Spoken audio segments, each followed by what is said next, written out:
Gauri Suryavanshi, S मराठीमध्ये आपलं स्वागत। वळूया आजच्या बातमीकडे।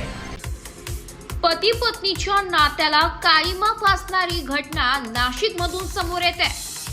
पती पत्नीच्या नात्याला काळीमा फासणारी ही धक्कादायक घटना नाशिकच्या पंचवटी भागातील हिरावाडी येथे घडली आहे। पतीने पत्नीला गुंगीचा औषध देऊन तिचे अश्लील व्हिडिओ काढून ते व्हायरल करण्याची धमकी देत वेळोवेळी मारहाण आणि शिवीगाळ करत जबरदस्तीने डान्स बार मध्ये नाचण्यास भाग पाडलं, असा गंभीर आरोप पत्नीने पोलीस ठाण्यात केलाय।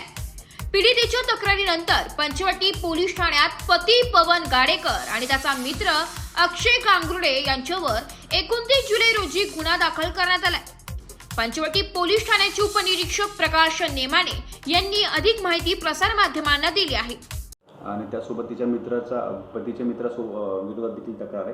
काय नेमकं प्रकरण? यामध्ये पीडित महिला ही मूळ ठाण्याची आहे। तिला नाशिकमध्ये दिलेलं आहे।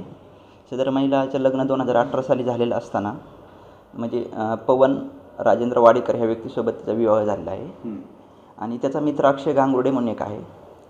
लग्न झाल्यानंतर ती महिला इथे तिच्या सासरी नांदत असताना तिचा पती आणि तिचा मित्र यांनी तिला काहीतरी गुंगीकारक औषध देऊन तिला बँगलोरसारख्या सिटीमध्ये नेऊन तिथं डान्स बारमध्ये कामाला लावून त्या अनुषंगाने तसेच तिथून परत सोलापूरमध्ये डान्स बारला पण नेलेलं आहे। आणि सदर ठिकाणी पण तिला काम करण्यास प्रवृत्त केलं आहे। सर, नेमका यांचा उद्देश काय होता? कारण एक पतीकडनं पत्नीची ही छळवणुकीचा प्रकार, यामध्ये पैशाचा उद्देश असण्याची शक्यता आहे। कारण का त्या पीडित महिलेचे तिचं असं म्हणणं आहे की तिचे अश्लील फोटो काढलेले आहेत आणि ते फोटो व्हायरल करण्याची धमकी देऊन तिला त्या गोष्टी डान्स बारमध्ये नाचवण्यास प्रवृत्त केलेलं आहे।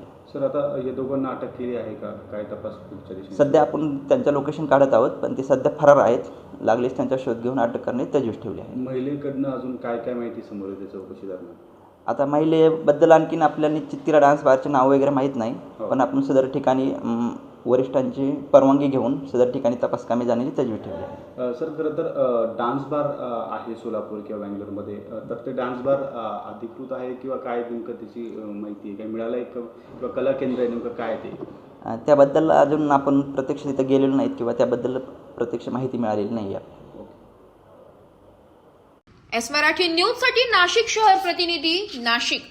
अशाच नवीन ताज्या घडामोडी जाणून घेण्यासाठी आमच्या एस मराठी न्यूज चॅनलला लाईक करा, शेअर करा, सबस्क्राईब करा आणि बेल आयकॉनला क्लिक करायला विसरू नका।